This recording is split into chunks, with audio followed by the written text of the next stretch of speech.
Hey everyone, this is Cindy. This is an open door.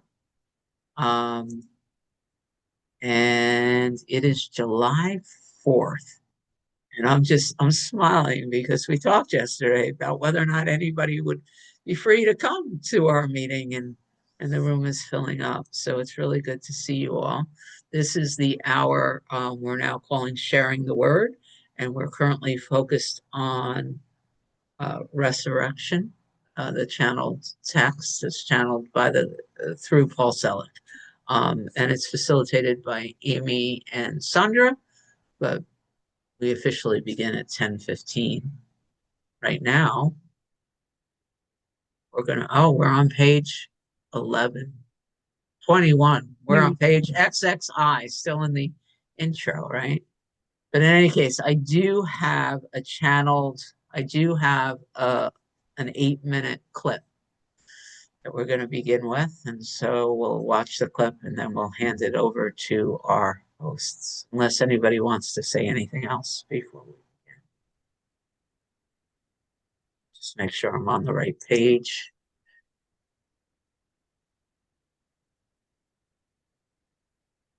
There it is. It's called Spiritual Freedom. Mm.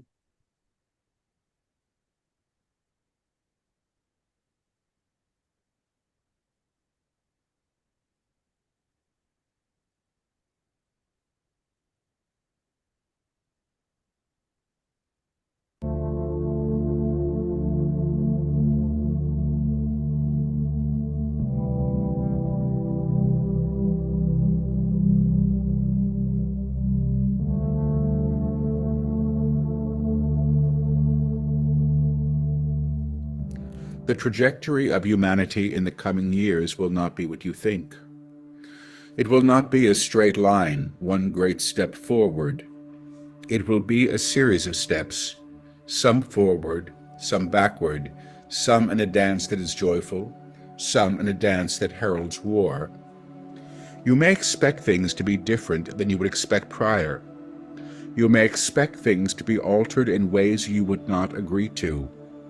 But you also may expect that what will be the outcome will be what is required for humanity to take a next step as a collective towards a higher way of approaching the idea of communal choice. You don't look at communal choice often because you don't have to. You don't think about the well-being of your neighbors unless you share a well, unless your property taxes will change, unless they mow the lawn, do the repairs, unless things happen that affect you directly. You don't understand that what happens across the ocean is not as far as you think. You don't understand that what is happening on the other side of the world is actually an energy half a second away. When Paul steps into someone on the other side of the world, he feels them in an instant. Time as you understand it, location as you understand it, is not operating in the same way in the higher realities. In fact, you are all dancing together and in conversation together, not only as a species, but as energetic beings that know at a certain level that they are of the same source. The disparity you see now between what is before you and what you would have be seen is vast, and will continue to be so. But there is a remedy for this as well. I am in the upper room. I have come, I have come, I have come. Behold, I make all things new. Now, when you claim this for another, you are truly seeing them from the higher perspective. You are not making them different. You are seeing them as they can only be seen in the higher octave. You are not seeking to embellish. You are not seeking to improve. You are not seeking to destroy. When one sees the beauty of another, what is not in beauty or has been misperceived as other is actually altered or falls away. Imagine looking at a kettle that is tarnished. You don't realize the kettle is made of silver until it is polished clean. You don't understand that the human being before you is as sacred as anything else, regardless of how he presents when you are covering him with your own anger, your own idealization of who he should be, or your own shame. To remedy this, you lift to a level of vibration where the old things are not present and cannot be enacted or chosen from.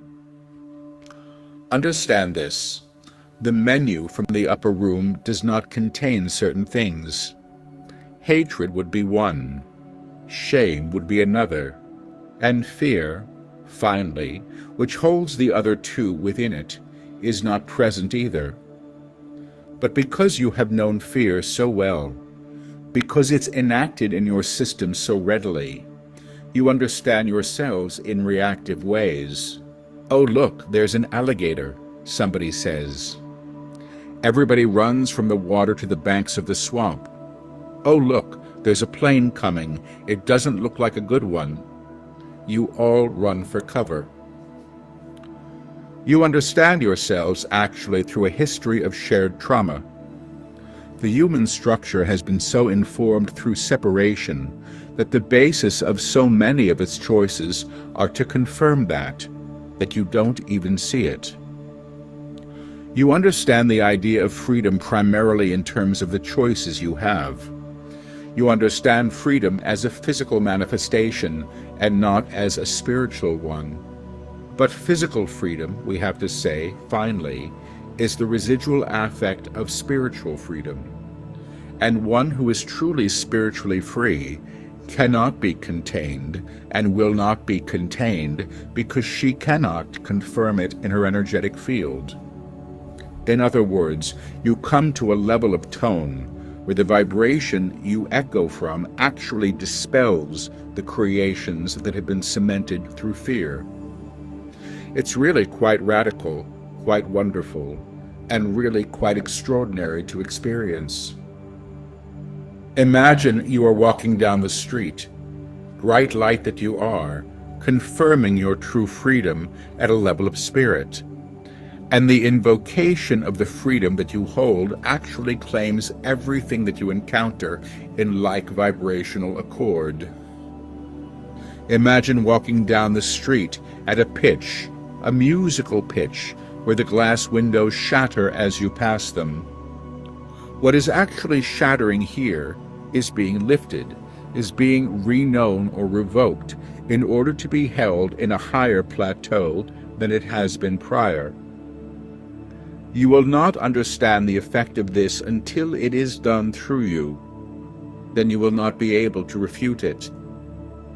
This is not magical in the least. This is not magic in the least. You may call it alchemy, yes. But finally, it's something other. It is a teaching of co-resonance. The vibrational being that you are is actually claiming her world, his experience of his world, in a tone that actually exceeds and actually confounds what has hindered it from its higher expression. You become the beacon, you become the bell, and the toll of the bell awakens what it encounters. The beacon lights the way, and the bell sings the song of the new way of being that has not only come to pass, but is now being embodied.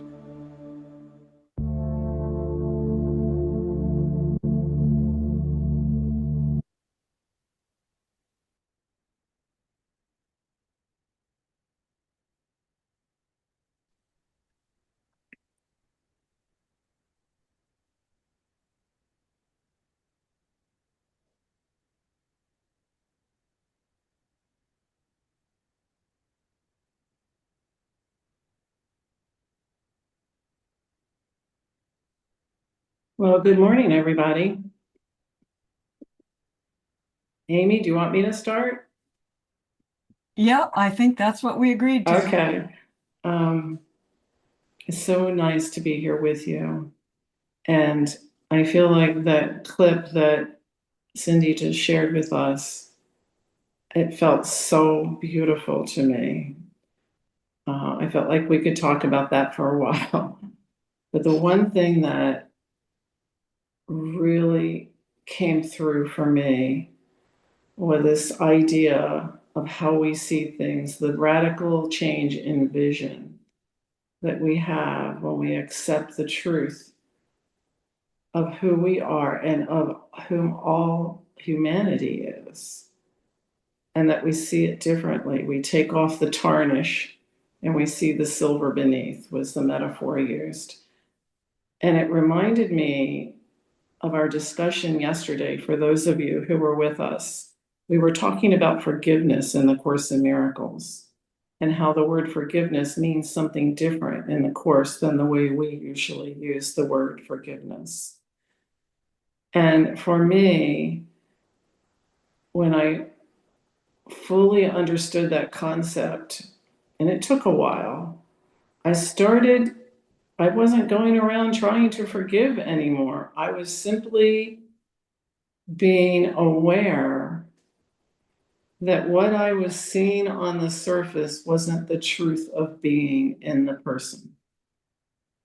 And I could just see the light in the person. And I think that's what the guides were telling us: make all things new. Walk with a vibrational level of seeing the truth of being in each person.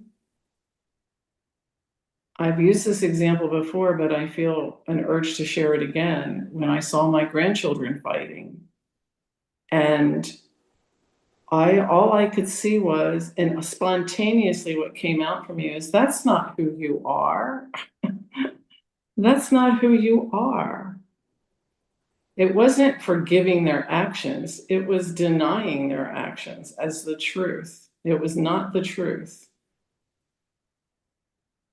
And they spontaneously turned to me and came over and hugged me, and everything fell away. Whatever anger there was between them just completely fell away, like the glass shattering as you walk through the town. That metaphor the guides use, the glass just shattered as they walked through with a different tone. So it wasn't about me, oh, they're just kids, they're fighting. No, it was like I see past the fighting to the core of their being, the truth of who they are. And no forgiveness in the traditional sense is necessary, because it wasn't the truth. They were just acting out a play or whatever. So I know you're here for the book, but after that clip, I couldn't hold back, because it touched me so deeply. And something else touched me really deeply this morning that I'm going to share for a moment. Cindy suggested to me this book, which I am loving. It's Daily Reflections from David Hawkins. And there's just one line in here that just lit me up this morning. It's on July 4th, this line, and it says, there is absolutely nothing in ordinary human experience to compare with the joy of the presence of the love of God. And that's what I get when I come here with all of you, the joy of the presence of the truth of being. So we're still in the introduction on page 21, XXI, and we're in the middle of the page. And now we've agreed that we would like to share the reading in this meeting. Is there anyone who wants to tell me ahead of time that you would like to read or you wouldn't mind reading? Any hands? We have Amy, Livy, Pat. Thank you. And if anybody, Rana. Are you saying that you want to read or you don't want to read?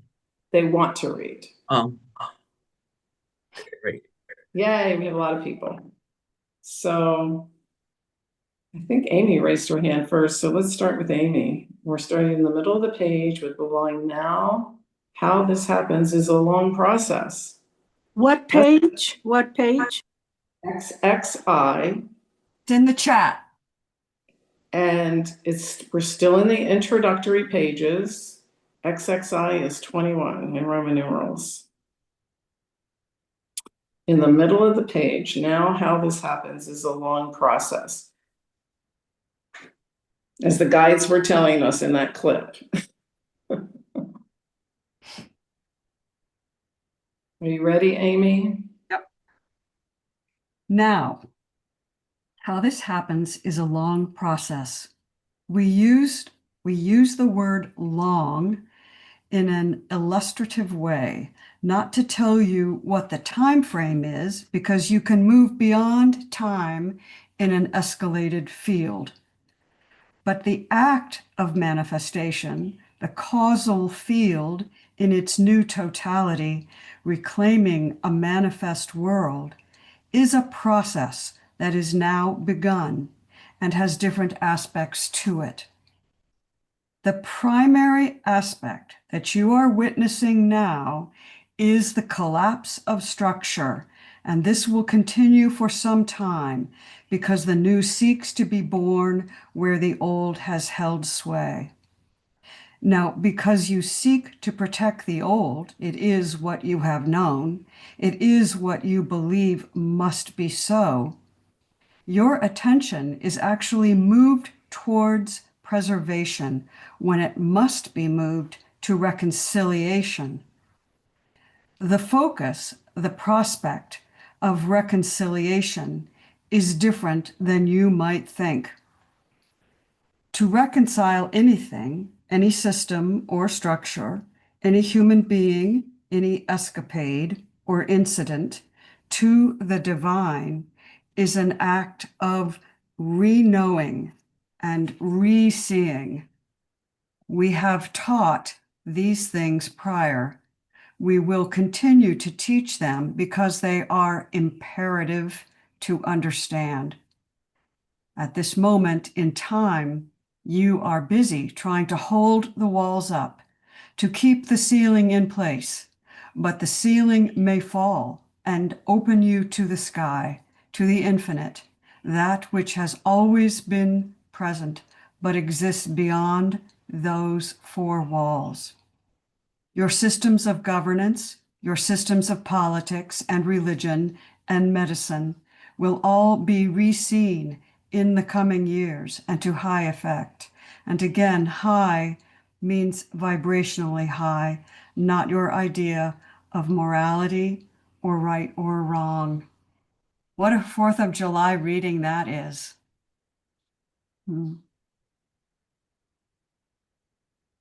What struck you in that? Anything? Oh, the whole thing. The whole thing, the image of the walls coming down and opening to the sky. And our system, I recognize as I look at the duality in which politics is argued, that the attempt is really just to keep things as they are and to stay in the old battle. I win, you lose. You win, I lose. Never to see anything rectified or brought into a higher vibration. It's very interesting.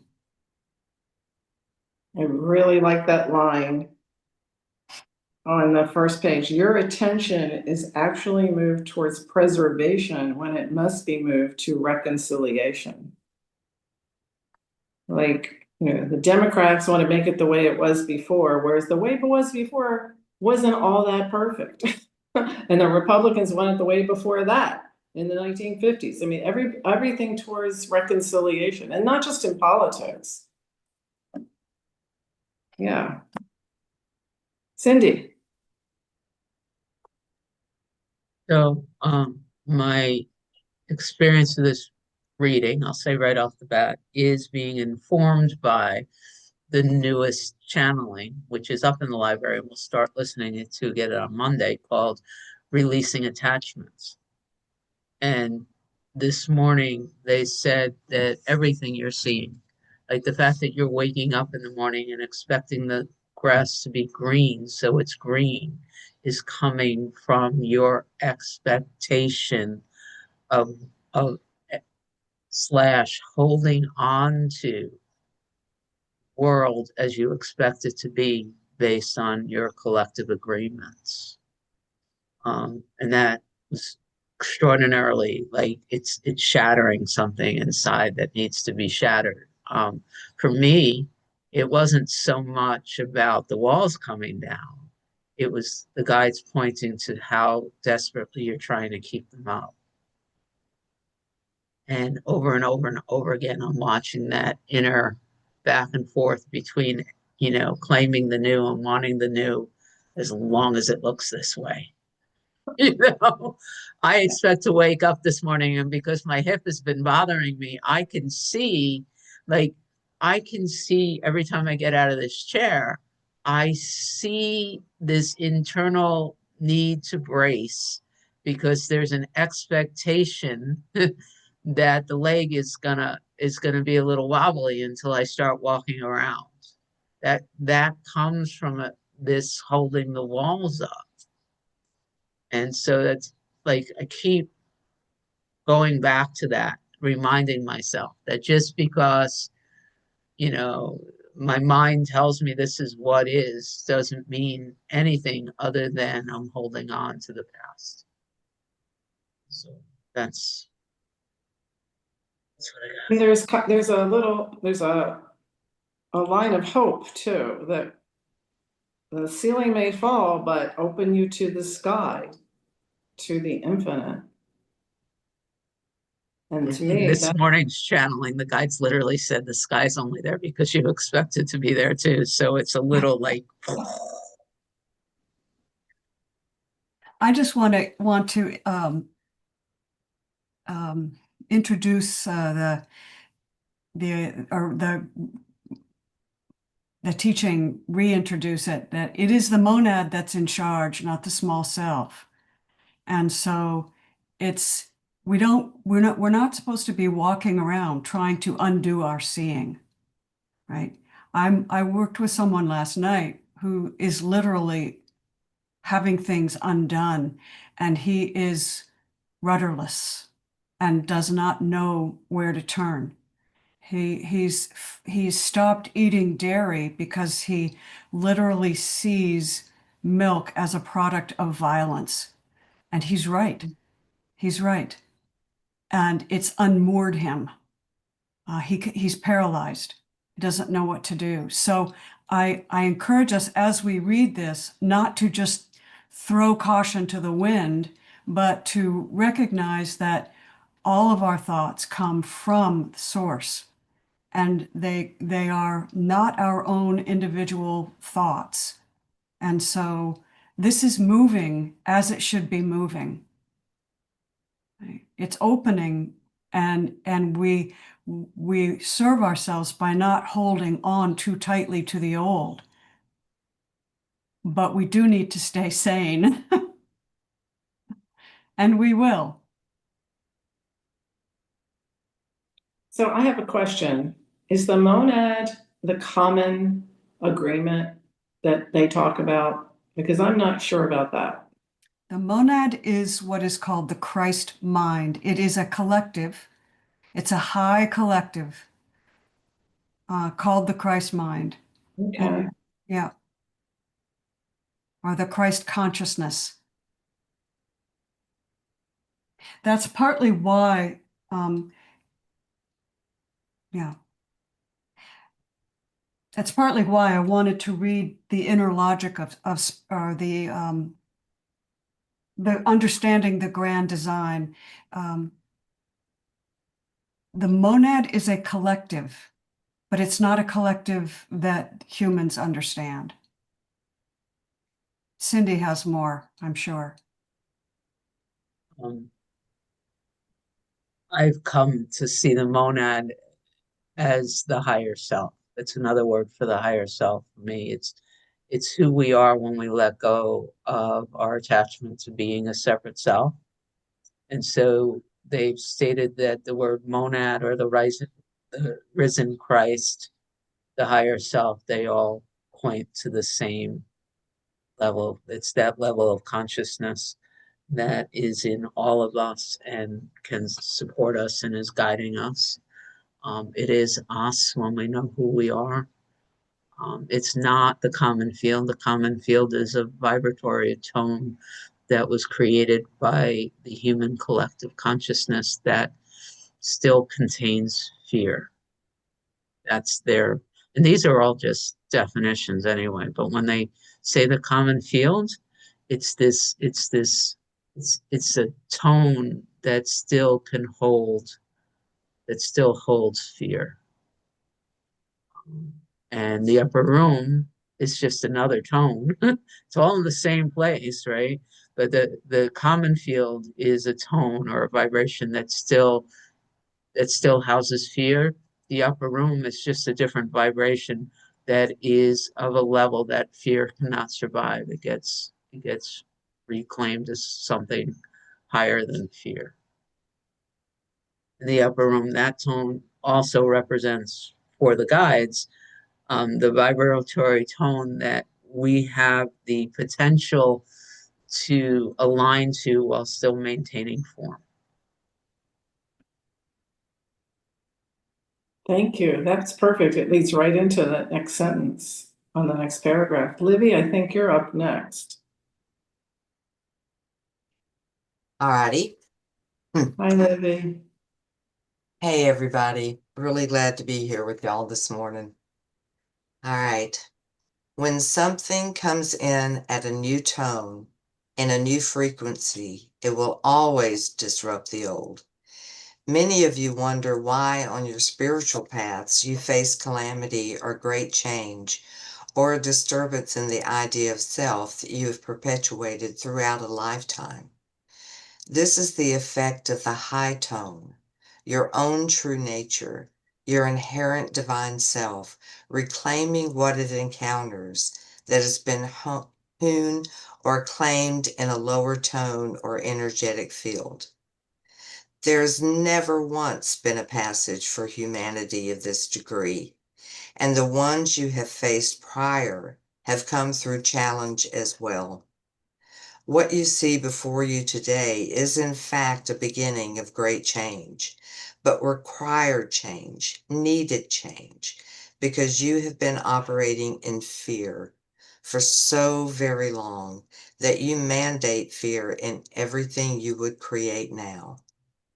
In some ways, what has happened is that the choice to claim in fear has been chosen to release, and it is not a pretty process. Understand, friends, that 50% of what you do in any given day is by rote, through inherent training. You know what to do because it's what you were taught and what you have seen, and consequently, what you expect. The moment has come for the release of unconscious behavior enacted by fear that contributes to the calamity that humanity has faced and is now facing fully. You may call it illness, you may call it greed, you may call it the destruction of a planet, but these are all outpicturings, one and all, of the vibration of fear. Yep. Wow. Yeah, that definitely rings true. So we're so used to operating in fear that anything we would create has fear built into it. It's what it's saying to me. And that we have to let that go and release that. So fear isn't everything. We need to recognize it, first of all, right? Anybody else want to chime in on this? Just it's for me when I heard you say and we have to release it, every time I hear that, there's something in me that just rattles a little bit because I recognize that for me, sort of like what Amy said, the personality of the little self isn't doing anything. From that perspective, what the guides are asking is that we agree to have it be released. So Yes, it's that's lifting, it's perfect. being seen, and we give our willingness and we to have it be released and not keep reclaiming it. Like they keep telling you it's showing up. You got to see it. And when you see it, that's when you could choose to have it be released. But we don't do the releasing. I keep coming back to the Yeah, understanding. For, for, okay, good. William, go ahead. Well, what comes to me is that it's that awareness and turning the attention to being the light, because what I'm looking at and fearing, it's not there, but it's like being the light, being the truth. And then that creates, is it true? Is it true? I've been, ever since I heard you mention this, Cindy, I've been having so much fun. Just, is it true? Is it true? Is it true? I've been saying that anyway, but now it's like it just releases. It releases automatically when I turn my attention to, is that true? Is it true? Is it true? So I see that being the love and the light, which dissipates what isn't true. Mm. I have that exact same experience. I love the way you put that. It just dissipates on its own. It just kind of. Monique, I think you were next. Maybe I don't use the right words. I'm so simple, so whatever comes is. So I see fear. Fear is only in my mind. It's not in the world. The world is perfect the way it is. It is perfect. Fear is only in my mind. And if I see fear outside, it's here. If I don't see fear outside, it's here. It's like everything starts with me. And I want to say something when I started to do this with Cindy and you guys, which I love so much. Something changed inside of me. Time extended itself. Like I was in a hurry, or I was not getting up, and but somehow I've got the chill just saying that. Something changed since the day I started with you. Time, like I was doing exactly at the right time what I needed to do. And I was like, oh my God, there's so much time now. I don't have to run for this or run for that, or it's all done the way it's supposed to be done. But it's not done by me. It's done by maybe the upper room. I don't know how you call that. They are just words. For me, they are just words. There's no judgment, you know. But one thing I can say is when, let's say I am in the upper room, everybody is there.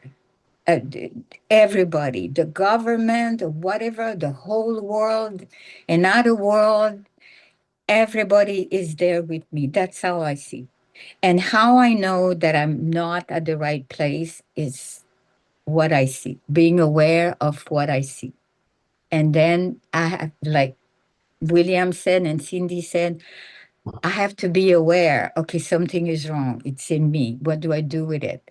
Then I ask for help. I am willing to have it released. If I'm not willing to have it released because I'm holding the resentment and the anger, and I don't want it to be released because I'm happy with the anger. So if I want it to be released, I ask for help. This is me in my mind. And I'm willing to be released and I let it go because I cannot do it. Thank you. Thank you, Monique. That was beautiful. Pat, I think you were next. Patricia, I mean. Tricia. Thank you. Good morning, everyone. Good to see you all. From my heart, that is. And I will miss you on Saturday and Sunday and Monday. Be that as it may, it occurs to me that fear is so embedded, so deeply embedded within us. We're not even aware of it. It's so deep. So it's like the acknowledgement that fear is there, the acknowledgement in the awareness that awareness then allows for release. Okay, it's there. So I give it over, I release it.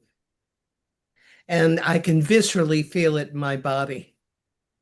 So that's always a good indication. So the tension in my gut, which is where the anxiety lives, suddenly it's not there. It's gone.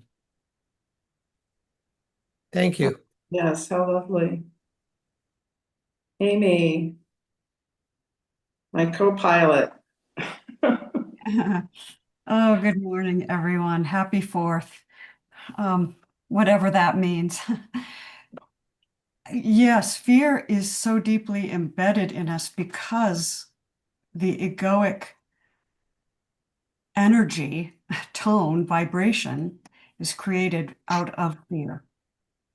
The world is fearful when it's seen through, as someone has said, the eyes of the ego, which is how we have to see the world in some ways in order to function in it. We talked a little bit before about releasing everything and waking up and maybe seeing that the sky isn't really blue, it's purple, or that there is no sky, the ceiling has fallen, all of those things. But the way that I try to look at fear increasingly is that fear is just another tone. It's just another movement, and it's arising within my awareness. So when I come from the space of knowing myself as unlimited, fear is just something that arises in the unlimitedness, and it's interpreted through this egoic mind in a certain way. But if I'm in alignment with my own unlimited nature, fear is just, it's there, but it's something that I can stand almost not apart from, but I can stand as the holder of it and let it move, which enlarges me. It enlarges my experience, because as we increase in our vibration and our tone, we have to be able to hold fear as a vibration within our larger self. We don't give it over to anything, although if that works in the moment, nothing wrong with that. But as a vibration, fear is something that we hold within the larger container, seeing then that it's nothing. That's why we stand in our fear and we see that it doesn't kill us, right? We hold its vibration, we see that we're still standing after it moves through. Because we are the larger container in which that movement happens. It's not us. It's happening within us, and we are so much bigger than all of that.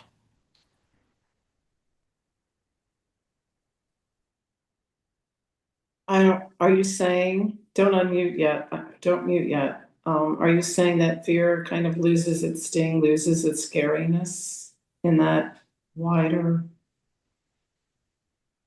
We are the ultimate, unlimited, powerful, in which the seemingly powerful fear unfolds and then passes away. But when we see ourselves as the unlimited, unending power of awareness and consciousness in which the fear arises, it's an itty bitty little thing. But when we're identifying as the ego, it seems all powerful. We have to see ourselves as bigger than that, as larger than that, as more constant than that. Right? Thank you. Thank you, Amy. William. Well, I'm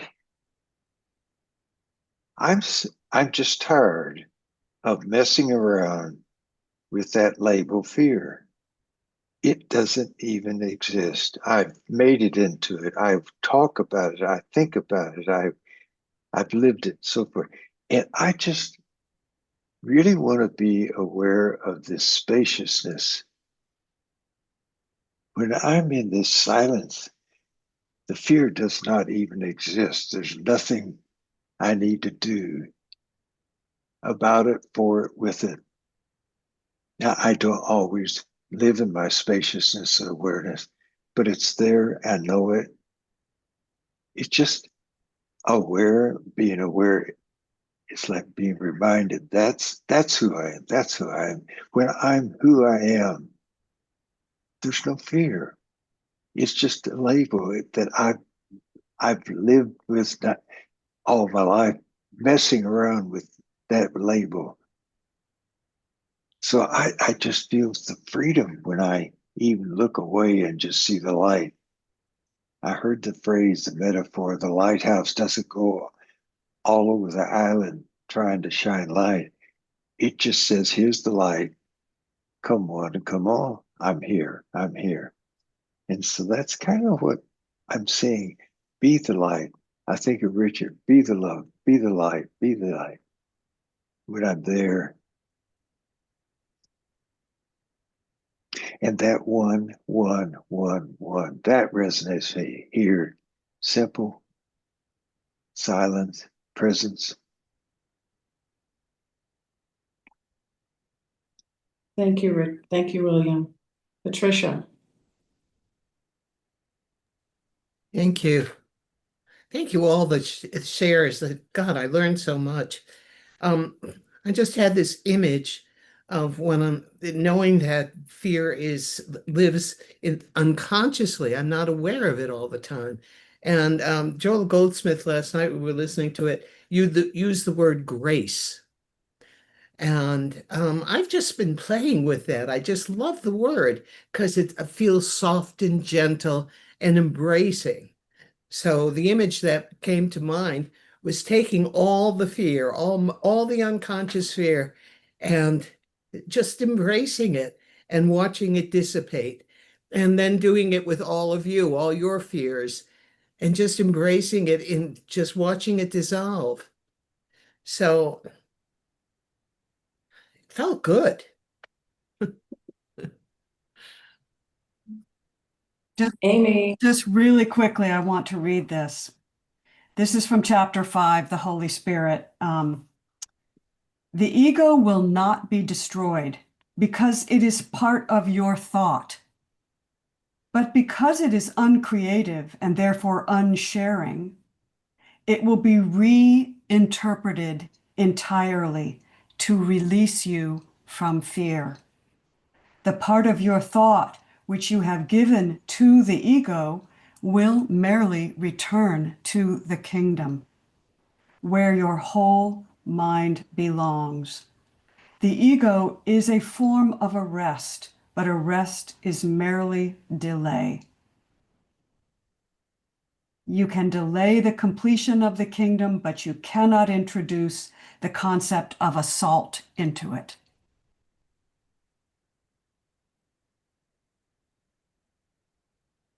Fear is an assault on your sovereignty, on your invulnerability. It's meaningless, right? The ego will not be destroyed because it's part of the kingdom, right? It will just be reinterpreted through the larger knowing in which it is seen as nothingness, powerlessness. Just a little part of an experience. Thank you, Amy. I think when we read the first line of the next paragraph, it's going to say something very similar. Pat, you agreed to read. Would you pick up the reading now? Sure. On page 23 and the sentence now when you understand. Okay. Now, when you understand that fear is an ignorant energy, it is not wise. It eats all things indiscriminately to feed itself, to grow as cancer or pollute as an ocean might be, you will understand that the ignorance of fear becomes your greatest ally.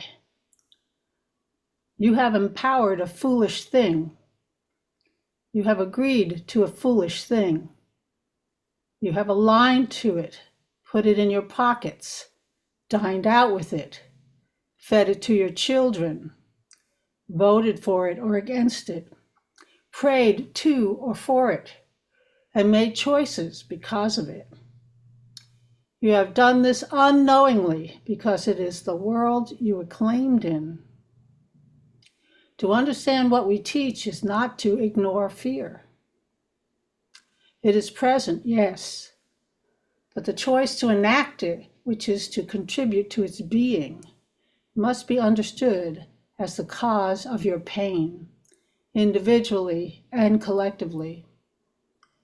To lift to what we call the upper room, which is the entryway to the kingdom.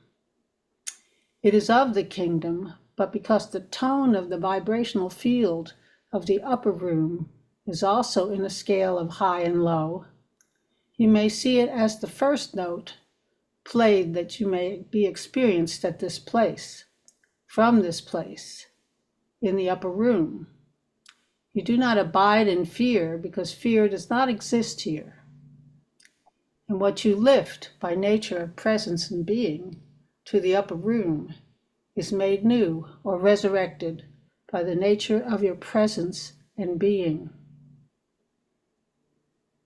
Wow. There's something in the middle there. I was like, what was that? What does this mean? All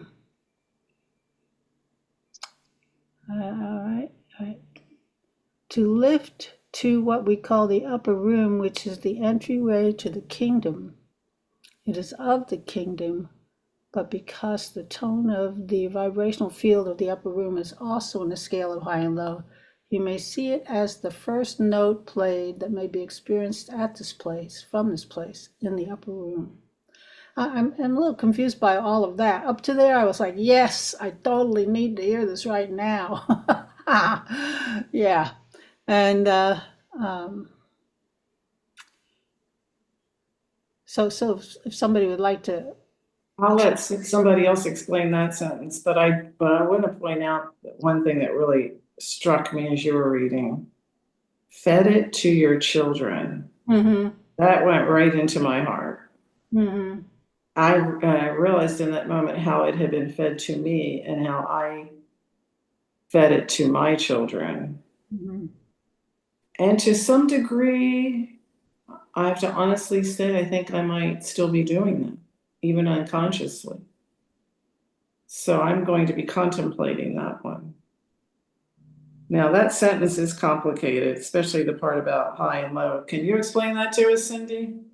Well, I can share my understanding of it, Okay. which is incomplete, which is the purpose of that sentence. The guides, I've heard the guides, I spend a lot of time with the guides.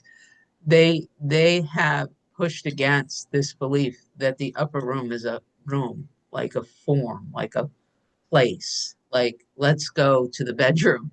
They said it's what it is an entranceway into an experience that contains no fear. And so once you enter the upper room, the experience and the vibratory tones and the potentiality continues to increase. There's a lot that happens in the upper room. So the idea of the upper room as a point in space and time is not true. It's simply this vibratory, it is the entranceway into a vibratory experience that can contain that, and by high, it doesn't mean better. By high, it's literally like a vibratory tone that does not allow the lower vibratory tone of fear. But once you enter it, there's a lot of other things that take place within that experience that will allow a continual deepening. It's similar to what I've heard Adyashanti and Mooji say. This people keep trying to awaken. Well, that feels like a location and a goal. They're saying that's not. It's a continual unfolding.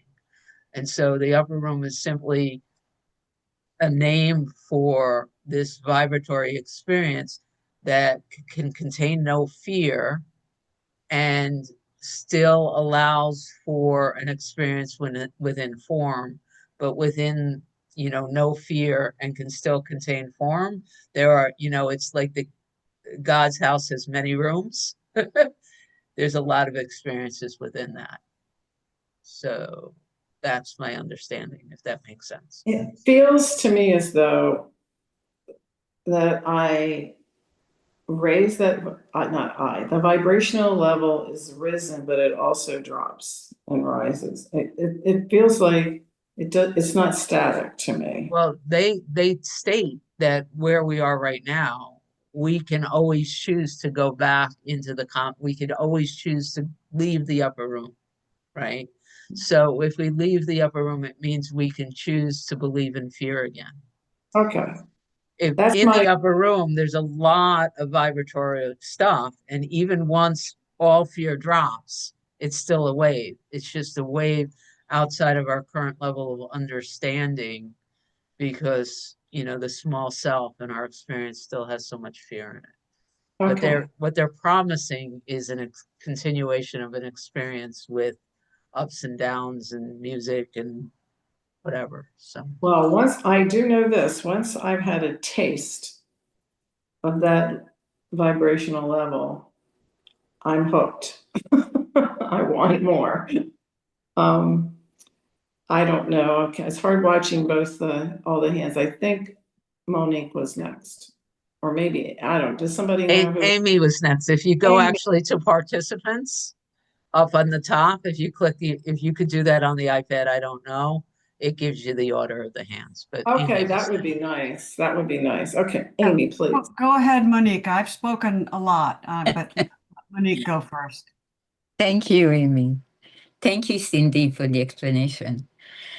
What is coming into my mind is, for me, the Course in Miracles and the teaching with Paul Selig, it's the same.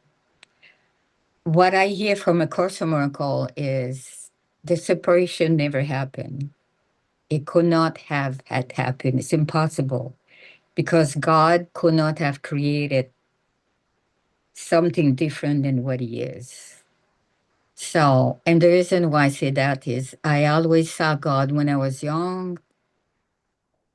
I thought if there is a God, he has to be perfect. If that God is not perfect, it's half human and half God, it's not a God. So God has to be perfect.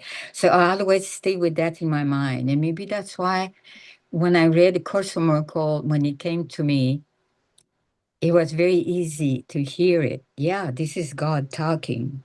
This is the Christ talking.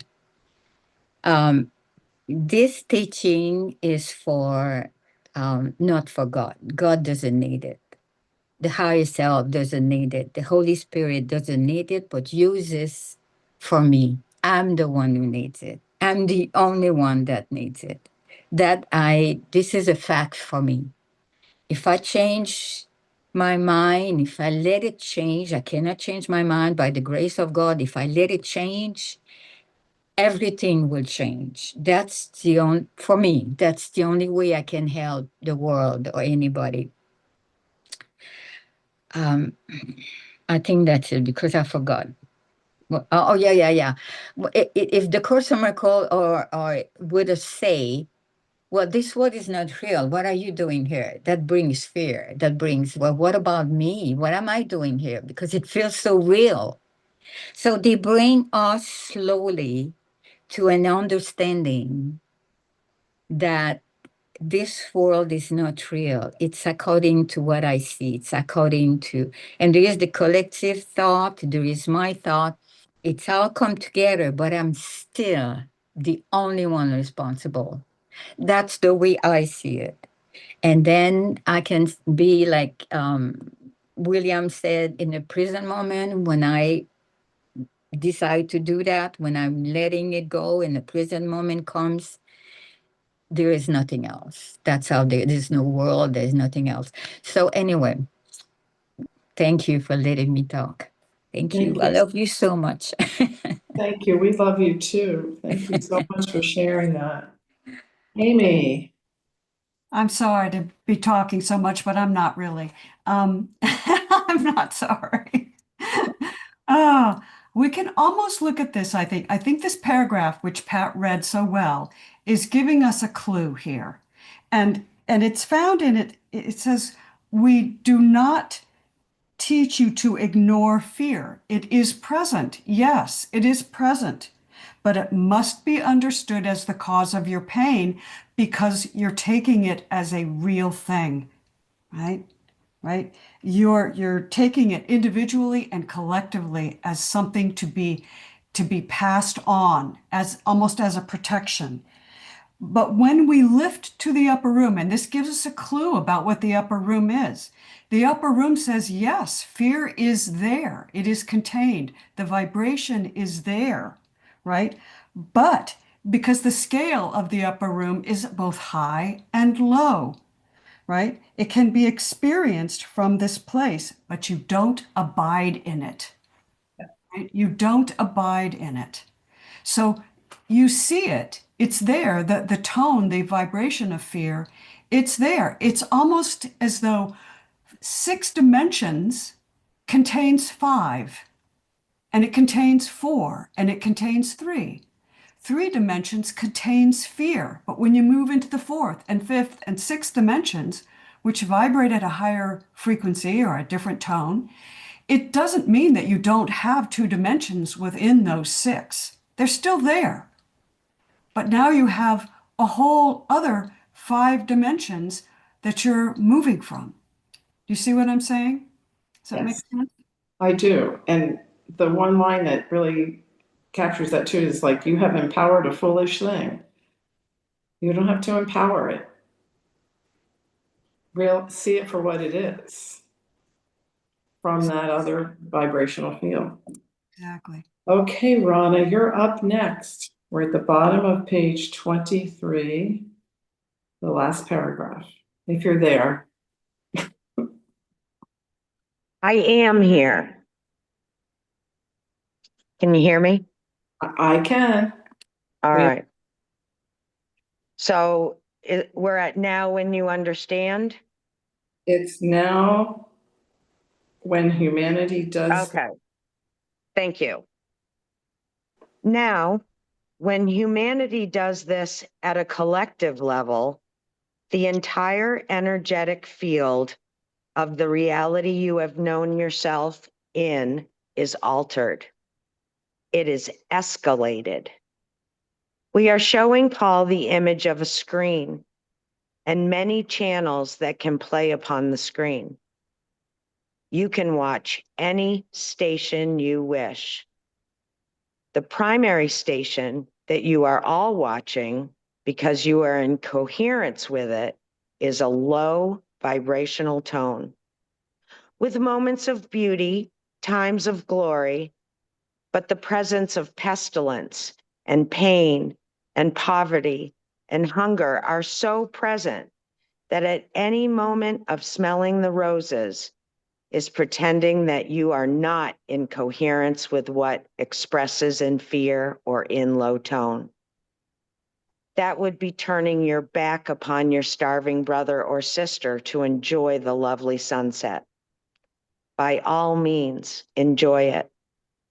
But what we are telling you now is the level of change that you are choosing to be participatory to reclaims all things. You are no longer denying pain. You are no longer predicating your well-being on somebody else's lack, fighting for the last piece of bread upon the table in a belief in scarcity. You are coming to a place where you recognize finally, and we say finally, that all human beings are one. And underline the word all. Not just those people you like, those you agree with, and those who would do as you wish. The majesty before you, when you witness God as all of its creations, its infinite wonder embodied as each individual, will show you the manifestation that God claims, because you must only know yourself as of it to witness it in all things.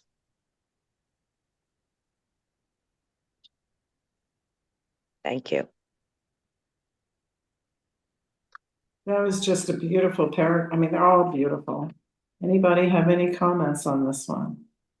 I just get that last sentence. You must only know yourself as of it to witness it in all things. And I think of what Monique shared. It just seems like, yes, it's all in the awareness that shows up, that knowing, somehow that knowing of oneness.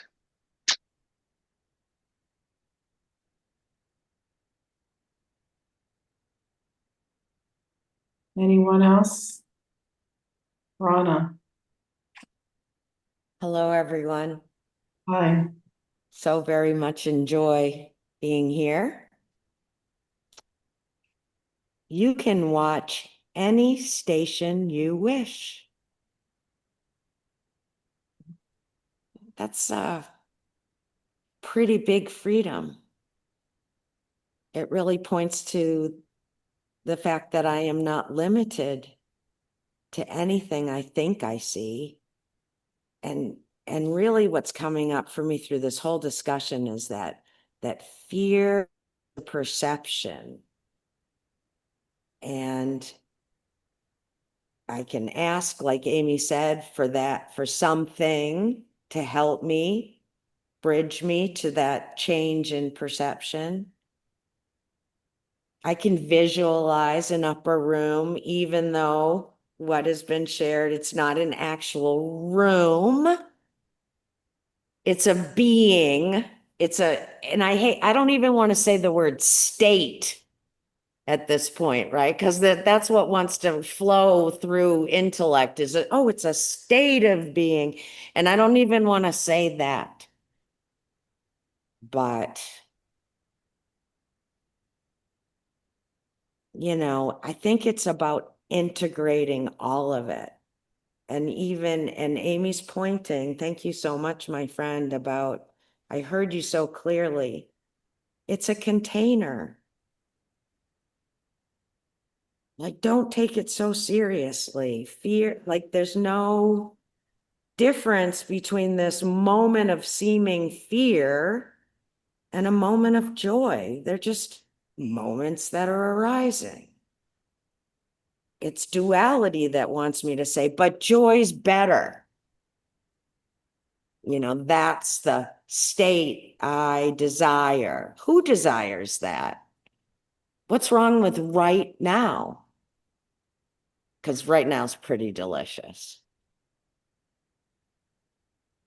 I'm so grateful to be a part of what's going on, to be aware of, what did he say? It's altered.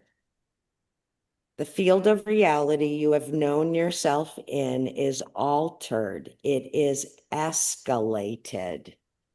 And I mean, that's what I hear from individuals in our group all the time. Monique was expressing it today, but just the sheer wonder of the ability to be transformed to it, it's so awesome. It's a lot of freedom in it. Thank you. Thank you, Rana. That was so beautiful. I love hearing everybody. I just kind of want to marinate in what each person is saying.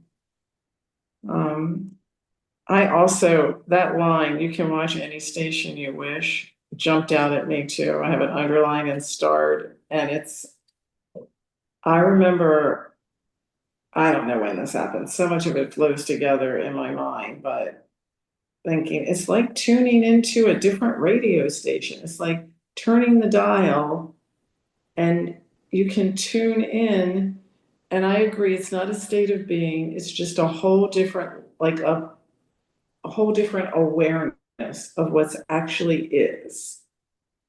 That's different than what I thought it was before I tuned in. And for me, it does bring joy and happiness, even to the other emotions.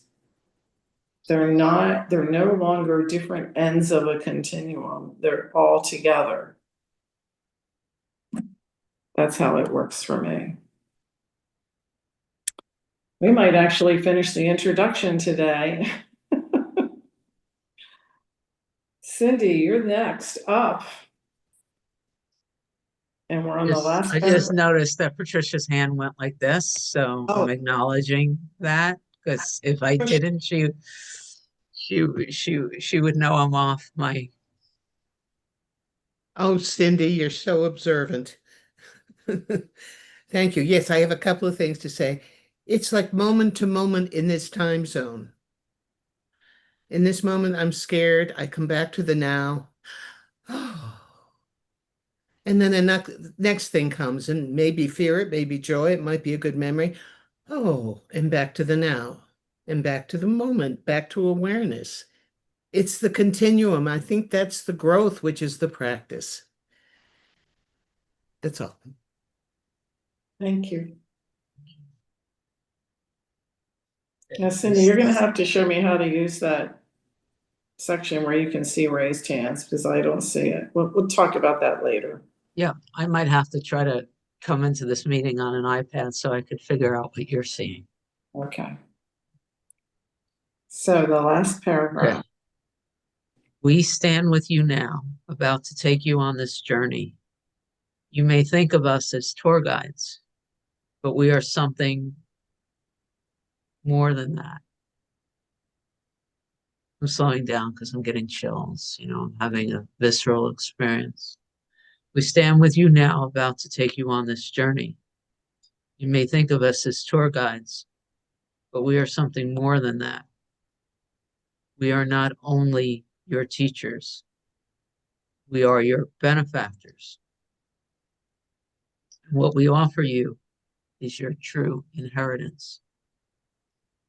Any true inheritance is yours already. It need not be earned or negotiated for. And when we say we are your benefactors, we wish to give you what is rightfully yours. The true self, as expressed, as manifest in love. We thank you each for your presence. This is indeed in the text. It is the end of the introduction. The book is Resurrection. Blessings to you each.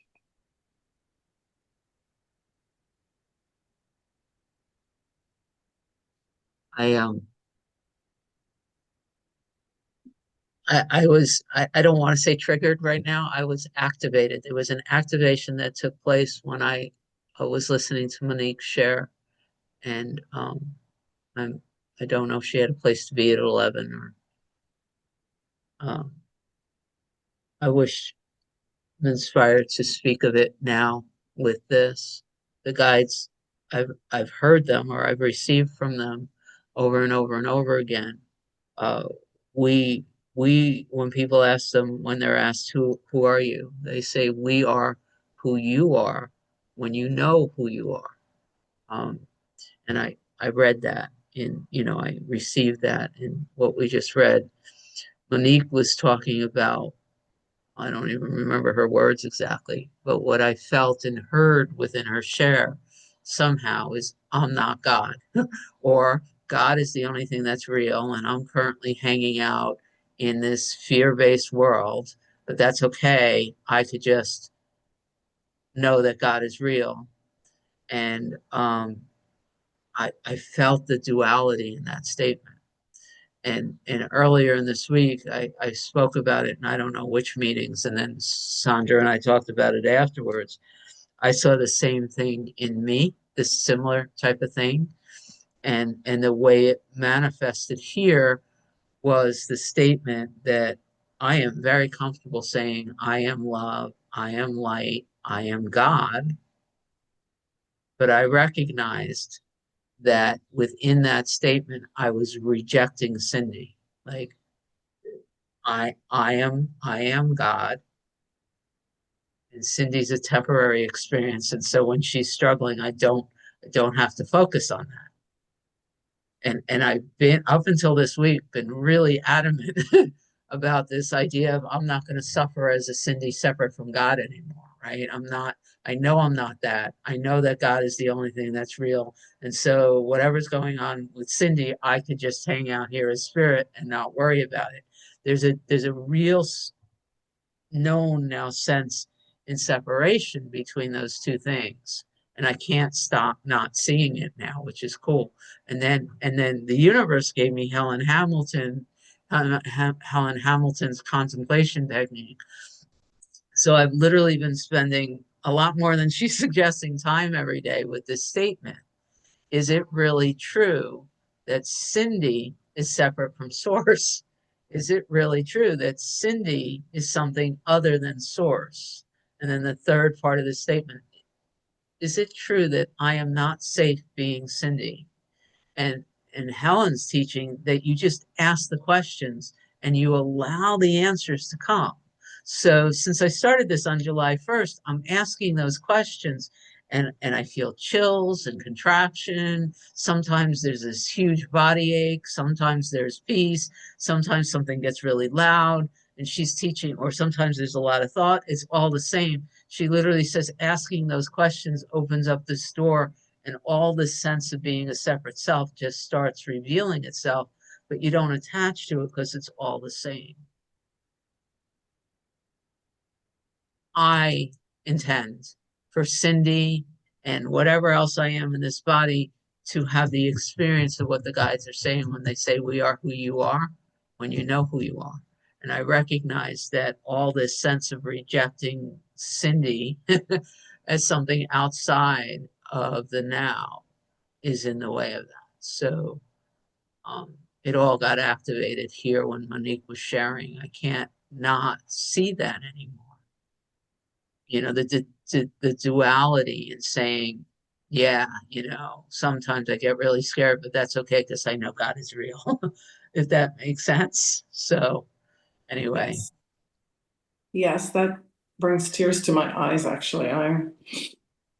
There is a sentence here that I just want to highlight as a result of what you just shared. And so it's on page 24, and it's the end of that long paragraph. There's a sentence that starts with the words, the majesty. The majesty before you. When you witness God as all of its creations. It's excuse me, I'm overcoming here. I don't know what's going on. I'll start over. The majesty before you. When you witness God as all of its creations, its infinite wonder embodied as each individual. Embodied as each individual. Will show you the manifestation that God claims, because you must only know yourselves as of it to witness it in all things. I don't know if that speaks to you the way it speaks to me, Cindy, in relation to what you just shared. But I don't know what happened to Amy. Oh, there she is. But I was going to give her the last word if she's still there. Or anyone else who wants to jump in now. Yeah, we've been together for an hour and 15 minutes. Yes, the majesty of each of us, of each of you, and all of us as God, not separate from. So, And thank you. as the open door. Thank you all. I love being with you.